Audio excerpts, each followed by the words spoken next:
Abu Bakar As-Siddiq, manusia pertama yang membenarkan dan beriman kepada Rasulullah SAW. Bismillahirrahmanirrahim.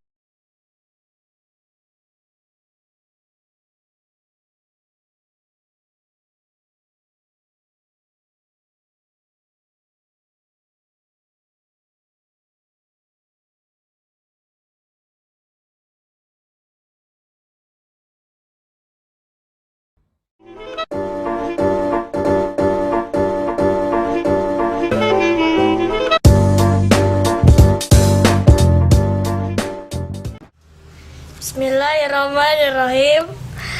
Abu Bakar As-Siddiq, manusia pertama yang membenarkan dan beriman kepada Rasulullah SAW.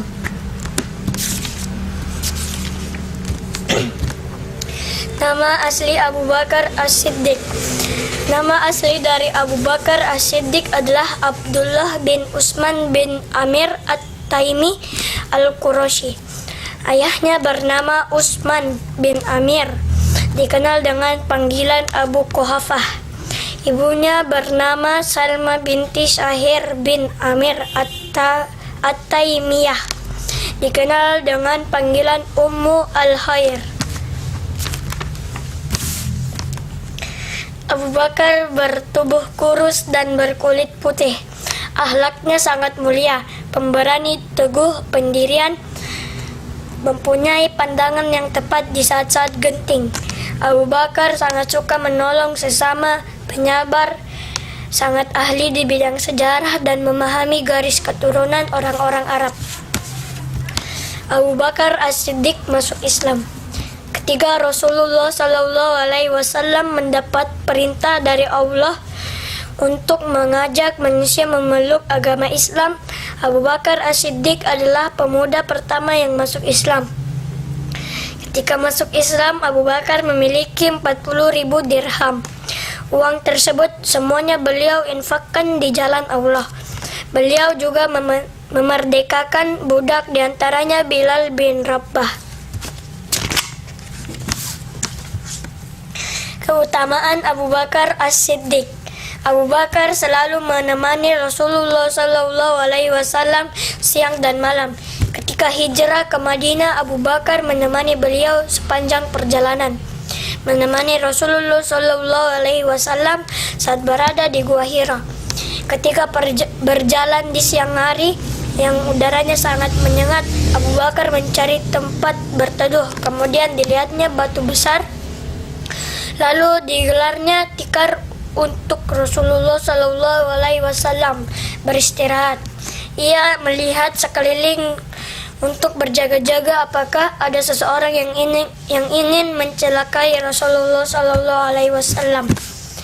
Seorang sahabat bernama Abdullah bin Umar pernah berkata, di masa Rasulullah SAW kami membanding-bandingkan para sahabat. Kami memilih Abu Bakar sebagai umat Rasulullah SAW yang terbaik. Setelah itu Umar bin Khattab, kemudian Utsman bin Affan. Seseorang bernama Muhammad bin Al-Hanifiyah pernah bertanya kepada ayahnya, siapa manusia terbaik setelah Rasulullah SAW? Ayahnya menjawab, Abu Bakar.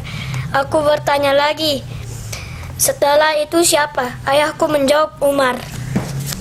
Abu Bakar As-Siddiq di mata Rasulullah SAW. Rasulullah SAW bersabda, manusia yang paling banyak berkorban untukku adalah Abu Bakar. Seandainya aku diperbolehkan untuk mengambil kekasih selain Allah, sungguh aku akan jadikan Abu Bakar sebagai kekasihku. Namun cukuplah dia sebagai saudara seiman dan kasih sayang padanya. Suatu ketika seorang wanita datang menemui Rasulullah SAW. Lalu beliau menyuruhnya pulang. Perempuan itu berkata, bagaimana jika aku kembali, engkau tidak ada? Rasulullah SAW menjawab, temuilah Abu Bakar. Abu Bakar As-Siddiq, penghuni surga. Rasulullah Sallallahu Alaihi Wasallam bersabda, siapa menafkahkan benda apapun di jalan Allah, ia akan dipanggil melalui pintu-pintu surga. Jika ia rajin sholat, ia akan dipanggil melalui pintu sholat. Jika rajin berjihad di jalan Allah, ia dipanggil melalui pintu jihad. Rajin sedekah, ia dipanggil melalui pintu sedekah. Rajin berpuasa, ia dipanggil melalui pintu Ar-Rayyan. Abu Bakar bertanya, apa ada yang dipanggil melalui semua pintu, wahai Rasulullah? Beliau menjawab, ya, dan aku berharap semoga kamu, wahai Abu Bakar, salah satunya. Seorang sahabat bernama Abu Musa al-Asy'ari bercerita, suatu hari aku menjaga pintu Rasulullah Sallallahu Alaihi Wasallam. Lalu Abu Bakar datang dan hendak membuka pintu.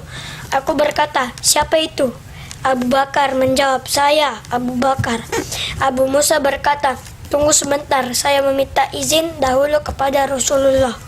Setelah Rasulullah Sallallahu Alaihi Wasallam diberitahu bahwa Abu Bakar datang, beliau berkata, izinkan dia masuk dan sampaikan kabar gembira kepadanya bahwa dia masuk surga. Jasa-jasa Abu Bakar As-Siddiq. Banyak tokoh-tokoh sahabat masuk Islam melalui Abu Bakar, seperti Utsman bin Affan, Zubair bin Awam, Abdurrahman bin Auf, Sa'ad bin Abi Waqqas, dan Talhah bin Ubaidillah. Abu Bakar juga memerdekakan sejumlah budak yang disiksa karena masuk Islam, seperti Bilal, Amir bin Fuhairah, Ummu Ubais, Zinnirah an-Nahdiyah dan putrinya, serta budak wanita milik Bani Mu'ammal. Abu Bakar senantiasa menemani Rasulullah Sallallahu Alaihi Wasallam dalam segala kondisi, membela Rasulullah Sallallahu Alaihi Wasallam dengan harta dan jiwanya. Abu Bakar ikut serta dalam semua peperangan Rasulullah Sallallahu Alaihi Wasallam, seperti perang Badar, Uhud, Khandaq, Khaybar, Hunain, dan peristiwa-peristiwa besar lainnya. Abu Bakar juga ikut serta dalam menaklukkan kembali kota Mekkah pada tahun ke-8 Hijriah. Ketika Rasulullah Shallallahu Alaihi Wasallam sakit, beliau memerintahkan Abu Bakar untuk menjadi imam sholat menggantikan beliau selama beberapa hari. Suatu hari Rasulullah Shallallahu Alaihi Wasallam keluar dari rumahnya lalu sholat di belakang Abu Bakar. Pada hari Senin ketika Abu Bakar menjadi imam sholat subuh, Rasulullah Sallallahu Alaihi Wasallam melihat mereka sebagai bentuk perpisahan dengan tatapan mata yang hampir membuat para sahabat tergoda dalam sholat. Ini merupakan tanda bahwa Abu Bakar sebagai pengganti Rasulullah Sallallahu Alaihi Wasallam. Kematian Rasulullah Sallallahu Alaihi Wasallam. Pada hari Senin 12 Rabiul Awal, Rasulullah Shallallahu Alaihi Wasallam meninggal dunia. Abu Bakar datang dan masuk ke kamar Rasulullah Shallallahu Alaihi Wasallam lalu mengucapkan Inna lillahi wa inna ilaihi rajiun. Kemudian Abu Bakar mencium dahi Rasulullah Shallallahu Alaihi Wasallam dan berkata, duhai nabiku. Abu Bakar mencium dahi Rasulullah Shallallahu Alaihi Wasallam lagi dan berkata, duhai orang dekatku. Lalu Abu Bakar mencium dahi Rasulullah Shallallahu Alaihi Wasallam lagi kemudian berkata, duhai kekasihku. Rasulullah Shallallahu Alaihi Wasallam telah tiada. Abu Bakar As-Siddiq menjadi khalifah.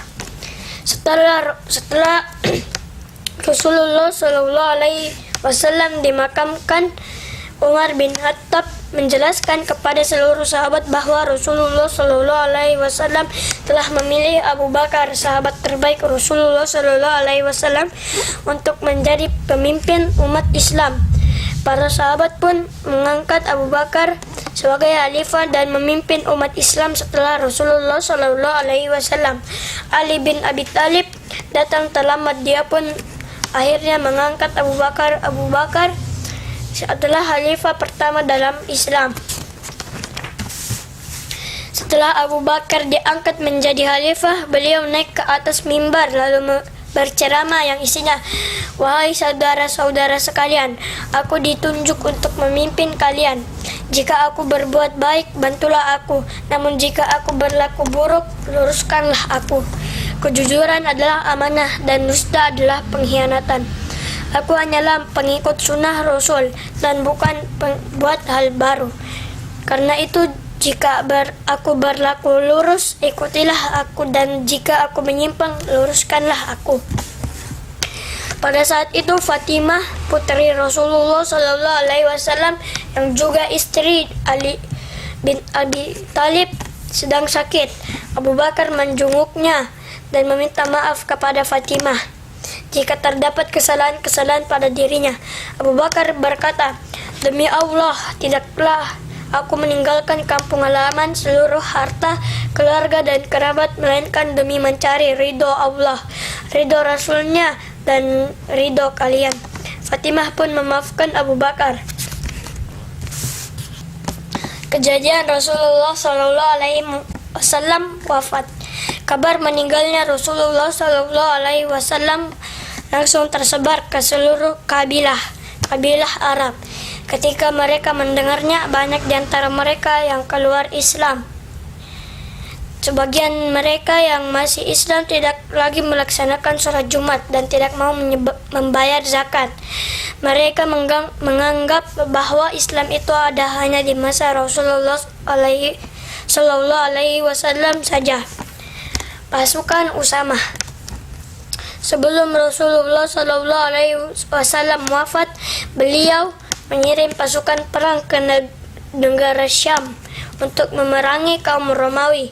Beliau menunjuk seorang pemuda bernama Usamah bin Zaid menjadi panglima perang. Di tengah perjalanannya, mereka mendengar berita wafatnya Rasulullah Sallallahu Alaihi Wasallam. Setelah Abu Bakar diangkat jadi khalifah, beliau tetap memerintahkan Usamah untuk melanjutkan perjalanan untuk menuju Syam, memerangi kaum Romawi. Abu Bakar As-Siddiq memerangi kaum murtad. Setelah Abu Bakar dilantik menjadi khalifah, beliau menghadapi cobaan yang sangat besar. Suku-suku Arab banyak yang keluar dari Islam, namun beliau tetap tegar dengan keimanannya yang sangat kuat dan menginginkan tegaknya Islam seperti di masa Rasulullah Sallallahu Alaihi Wasallam.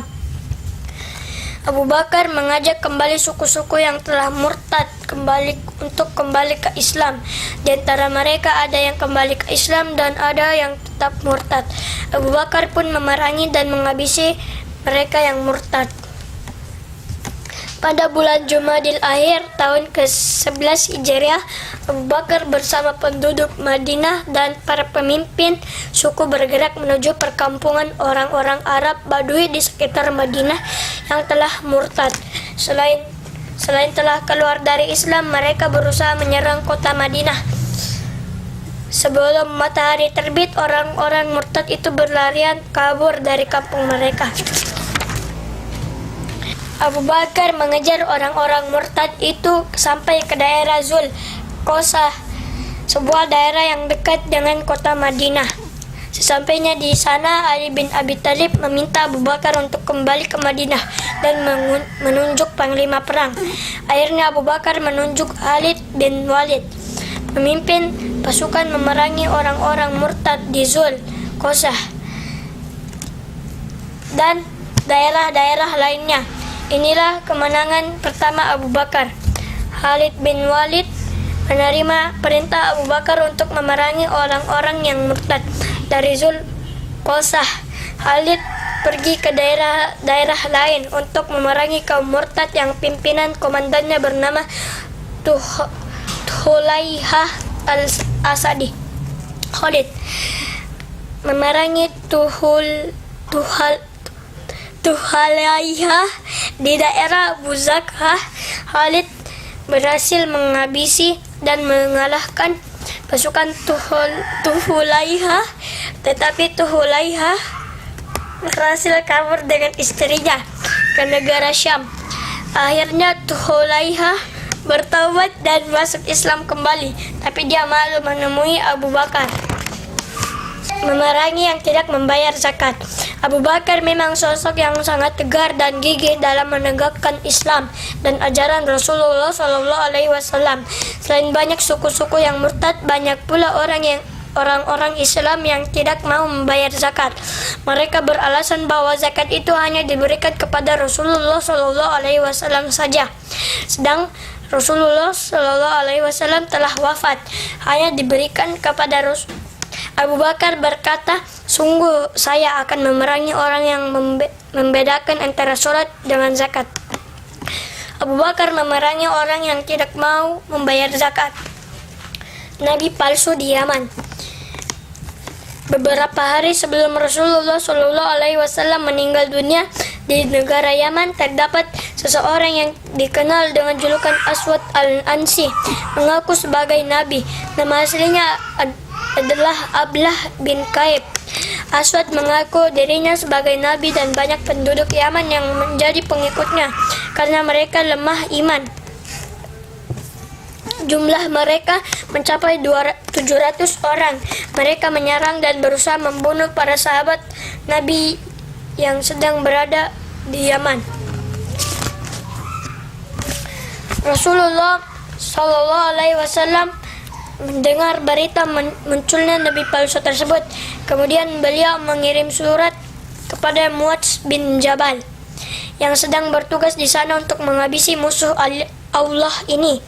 Para sahabat yang berada di sana pun menggalang kekuatan melaksanakan perintah Rasulullah SAW, namun tidak berselang lama Rasulullah SAW wafat dan Abu Bakar diangkat jadi khalifah. Para sahabat tetap ingin melaksanakan perintah Rasulullah SAW. Abu Bakar pun mendukung mereka dan memerintahkan mereka untuk menghabisi penduduk Yaman yang murtad. Akhirnya para sahabat dengan kekuatan yang mereka kumpulkan berhasil menghabisi nabi palsu Aswad al-Ansi. Abu Bakar dan semua sahabat yang berada di Madinah sangat bergembira atas terbunuhnya nabi palsu tersebut. Kemudian beliau memberikan semangat kepada para sahabat yang tinggal di Yaman untuk memberikan bantuan dalam rangka menghabisi orang-orang murtad karena mereka juga ingin membunuh umat Islam. Nabi palsu di Yamamah. Di daerah Yamamah juga muncul nabi palsu Musailamah bin Habib dan dijuluki Al-Kadzab, pembohong, karena mengaku sebagai nabi. Abu Bakar mengutus Ikrimah bin Abu Jahal dan Shurahbil bin Hasanah untuk menghabisi Musailamah Al-Kadzab. Tetapi Ikrimah mengalami kekalahan, lalu Abu Bakar mengirim Khalid bin Walid ke Yamamah dan berhasil mengalahkan dan menghabisi nabi palsu ini. Penduduk Bahrain murtad. Di kota Bahrain juga banyak orang yang murtad. Abu Bakar pun mengutus sahabat Al-Ala bin Al-Hadrami untuk menumpas orang-orang murtad di sana. Di tengah perjalanan, Al-Ala bertemu dengan penduduk Yamamah yang telah masuk Islam. Mereka pun ikut bergabung dengan Al-Ala hingga akhirnya berhasil menumpas orang-orang murtad itu. Penduduk Oman murtad. Di kota Oman juga muncul beberapa orang yang murtad. Lalu Abu Bakar mengutus pasukan dengan pimpinan Uzaifah bin Mihsan. Dalam perjalanannya, Uzaifah bertemu dengan pasukan Ikrimah bin Abu Jahal. Dia pun ikut bergabung dengan pasukan Uzaifah sehingga dengan mudah orang-orang murtad di Oman dapat ditumpas. Dakwah ke Irak dan Syam. Setelah Khalid bin Walid pulang dari Yamamah, Abu Bakar memerintahkannya untuk menyebarkan Islam ke Irak. Jika mereka melawan, jihad pun harus dilakukan. Selain itu, Abu Bakar juga berkeinginan untuk menyebarkan Islam ke Syam. Untuk itu, beliau mengumpulkan para sahabat seperti Yazid bin Abu Sufyan, Abu Ubaidah bin Jarrah, Syurahbil bin Hasanah, Amir bin As, dan Muawiyah bin Abu Sufyan, dan menugaskan mereka untuk menegakkan kalimat tauhid di negara Syam. Abu Bakar As-Siddiq wafat. Abu Bakar telah berupaya untuk menegakkan Islam dan menyebarkan Islam. Pada hari Senin setelah maghrib 8 Jumadil Akhir tahun 13 Hijriah, Abu Bakar meninggal dunia dalam usia 63 tahun. Setelah jatuh sakit selama 15 hari, Umar bin Khattab bertindak sebagai imam pada waktu sholat jenazah Abu Bakar. Itulah salah satu sahabat Nabi yang dijamin masuk surga. Jangan lupa klik like dan subscribe, serta bagikan videonya untuk mendukung channel ini. Terima kasih.